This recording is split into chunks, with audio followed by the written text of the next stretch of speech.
Is it ethics? Is it wealth? Is it wisdom? What leads to real happiness in your business and in your calling?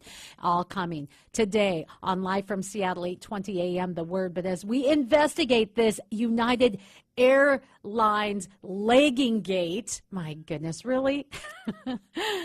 Chrysta Castañeda is a crisis communications expert, and she's going to give us some insight into maybe what went wrong and maybe what could go right.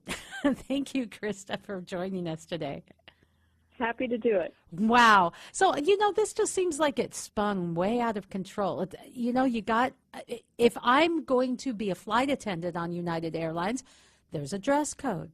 If I'm going to be flying, even though I'm off duty on a friends and family pass or even on a pass, there's a dress code. If I'm playing for a professional basketball team, there's a dress code when I'm going to the game and when I'm coming from the game. And if my family members are part of that, well, there's a dress code there too. So where's the problem? Well, the problem was they let their social media response get away from them immediately. The first thing that they put out didn't explain that this was a dress code applicable to employees and family members traveling on these free passes. They just responded with a general statement of, we can refuse service to anybody for dress code, which is how that was kind of of dumb, because now people are going to say, wait a minute, I've worn leggings before. Where's the consistency? And it is, can I just say, it's United Airlines as a private company. It's their right to say, hey, we have a dress code. If you're going to fly with us, we'd like A, B, C, or D. Just make it really apparent. And if people don't like it, they will go to social media. They'll say, hey, I don't like this. I'm not going to fly. It's kind of how the free market works. But that wasn't the whole story in this case. It was not, and you're right. They do have a right to set a dress code. Now, of course, it's complicated because they want to continue their client base. You don't want to have it much harder to get on United Airlines with appropriate attire than you would on Southwest Airlines. Yeah, do you remember those news stories and the pictures from way back when, at the beginning of air travel, when people really dressed up? They wore their best to go on the airlines. And today, well, not so much. Yes, and wasn't it lovely? Not only did men wear suits, but we got served champagne in little glasses on the airlines and used actual cutlery. I don't think those days are coming back, and I doubt that the dress code from those days is coming back either. Hey, if they served me like they were serving back then, I would dress up. I'm just saying. It was I guess, a social media problem from the beginning. But it is interesting in this age of quote-unquote fake news, how people grab onto something, get an emotional reaction, and then roll with it. As a company, though, you want to get ahead of that kind of thing. Well, yes, and Twitter, which is how this all went wrong to begin with, is one of those things where you can see a thread and there may be many thoughts that are going on, but if you pick up on one of them and it gets retweeted, then, the whole process can go awry.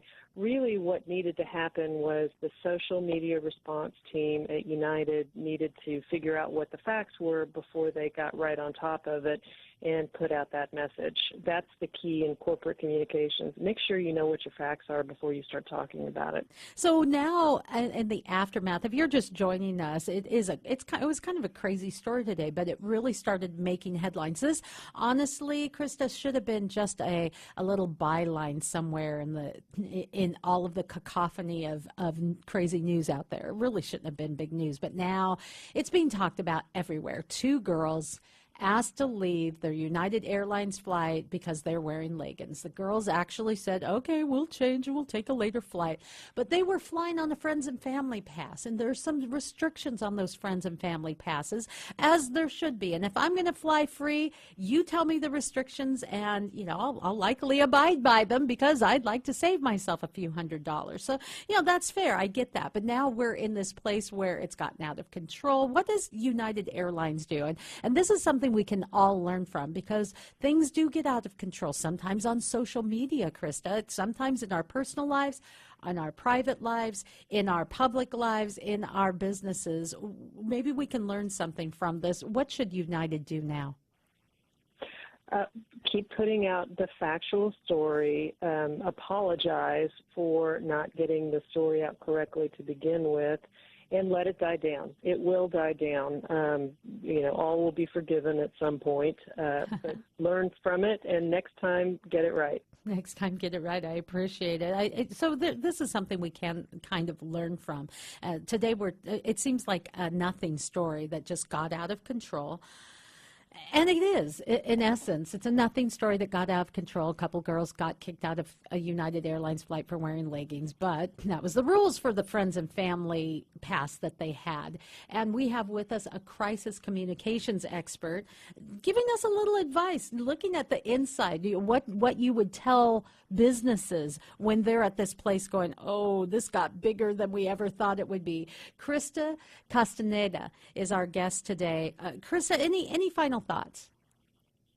No, anybody who's involved in a situation like this, just take that extra moment to figure out what the right thing to say is and make sure that you talk to everybody who actually has the facts. That extra 30 minutes responding to this tweet with the reality would have saved a lot of time and trouble. And we wouldn't be we'd be doing a whole different show today. The funny thing is on this issue is it's a lesson for all of us, and really why we're using it, Chrysta, as a lead-in for our program today, because in our world, we don't take a breath.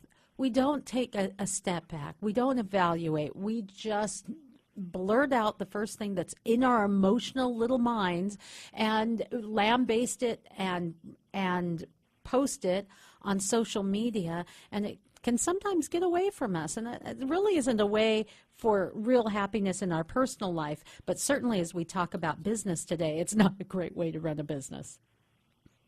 That's true.